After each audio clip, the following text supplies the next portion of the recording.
Joining me right now is Potomac Wealth Advisors President and Founder Mark Avallone. Also joining the conversation all morning long this morning, Fox Business's Dagan McDowell and the Wall Street Journal senior writer John Hilsenrath. Great to see everybody this morning. Thank you so much for being here. Mark, kicking it off with you. Tell me how you view earnings so far that you've seen. What kind of a quarter are you expecting, and what's that impact on stocks?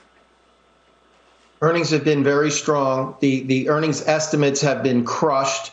The highest percentage since 2010 of companies beating earnings. It's well over 80%. And we expect that to continue. It's good news, but let's keep it in perspective. Last year was such a bad quarter, such a bad time. Companies didn't want to give strong visibility and guidance. But nevertheless, these are massive beats. We expect the same into Q2, into Q3. Obviously, the further we go out, it's a little more uncertain.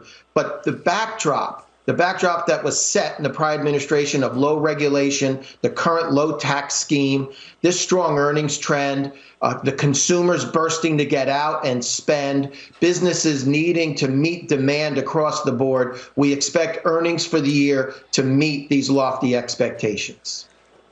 But Mark, all of that is going away. We're going to get higher taxes in pretty short order.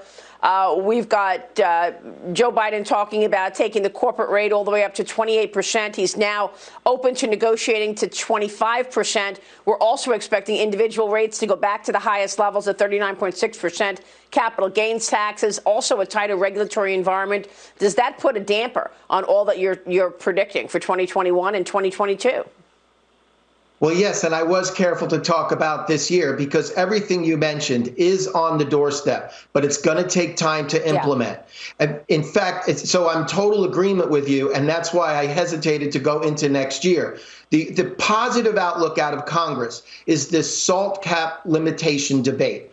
The fact that now the Democrats are divided on an issue is going to stall this massive infrastructure. It's going to gum up the works on a lot of other legislation. I don't think they're going to steamroll through the trilogy of higher regulation, higher taxes, which is going to lead to, and this government spending, which would lead to inflation. That trilogy of events is dangerous, but I think it's going to slow down because they're going to have internal debate, and they're also smart enough to want to be reelected. The closer we get to the election, the less likely we're going to see any legislation that hurts Nancy Pelosi's chances of being reelected House Speaker.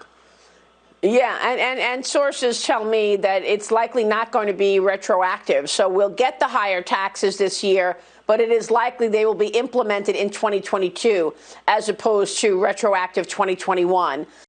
Larry Lindsey joined me about 2 weeks ago, chairman of the Lindsey Group, former chairman of the Council on Economic Advisors under President Bush, and he told me that we're going to see the 10-year up to close to 3% by year end, just based on what John's saying, that talking about it, the language may very well tighten things up.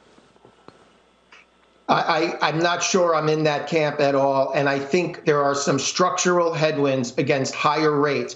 I realize the spending spree out of Washington is inflationary, but we have an aging population that dampens inflation. You have globalization, less union automatic wage escalators in our economy, so wage pressure is down, and you have ever-present technology across industries making business more efficient. And finally, businesses are having trouble passing along increases.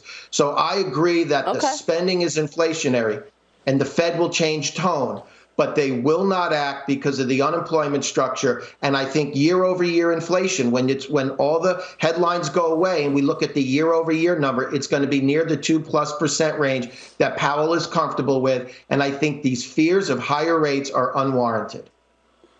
All right, well, that should be good news for stocks in 2021, that's for sure. Mark, it's great to see you this morning. Thank you so much. Good to be here.